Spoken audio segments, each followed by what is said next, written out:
मनुष्य मनुष्य आज इतना ज़्यादा इंस्टेंट हो चुका है कि उसे हर चीज़ तुरंत चाहिए।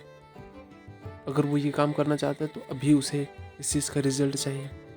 अगर वो कोई भी कोर्स करना चाहता है, कोई भी चीज़ करना चाहता है, उसका रिजल्ट उसे तुरंत चाहिए।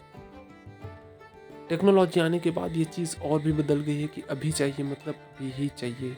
और इसका एक और हिस्सा होता है डिप्रेशन। अध्यात्म हमें सिखाता है कि हम कैसे अपने आप पर संयम रख सकते हैं। अध्यात्म को सबसे ज़्यादा बड़ा माना गया है, ये एक परम ज्ञान है। आचार्य चाणक्य कहते हैं कि आपको शारीरिक, मानसिक और आध्यात्मिक दोनों तरह से आपको तैयार होना चाहिए। तीनों तरह से आपको तैयार होना चाहिए ताकि आप अपने शत्रु को हराने में काबिल महसूस कर सकें।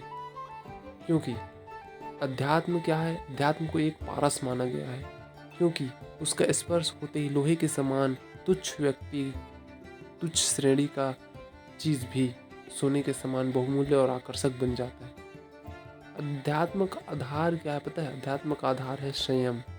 और संयमी मनुष्य के लिए शारीरिक अस्वास्थ्य का प्रश्न ही नहीं उठता है।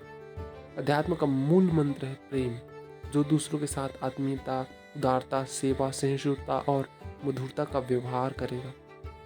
उसके लिए दूसरों का सहयोग, सद्भाव और सौजन्य मिलेगा ही, इससे कोई रोक नहीं सकता।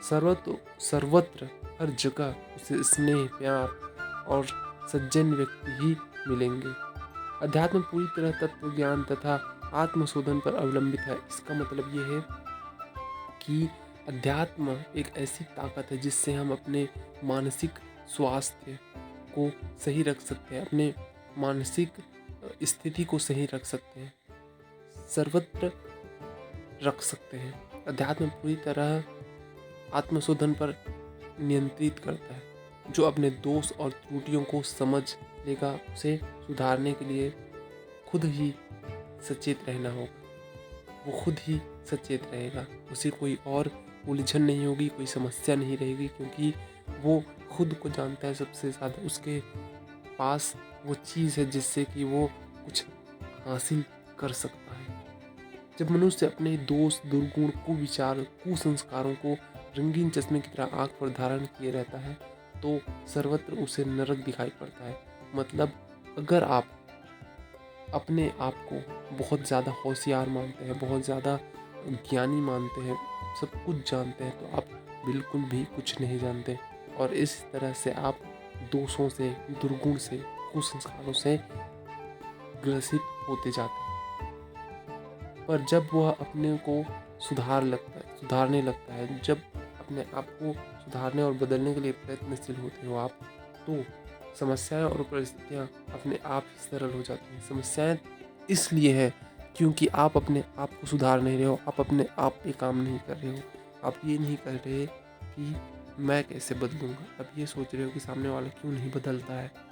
इस प्रकार आध्यात्मिक विचारधारा वाला मनुष्य स्वर्गीय जीवन का आनंदमय अनुभूति करता है और अंततः आत्मा परमात्मा को प्राप्त करने लगता है। उसी मार्ग पर चलते चलते वह प्राप्त कर लेता है।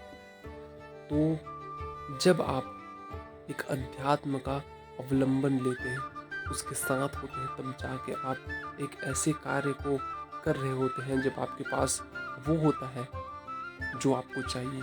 क्योंकि अब आपको पता है कि आपको क्या चाहिए, आपके अंदर ऐसी क्या चीज़ है जो आपको सबसे बेहतर बना सकती है। तो आपने इस वीडियो को अंत तक देखा, इसके लिए आपका तहे दिल से बहुत बहुत धन्यवाद। Thank you guys.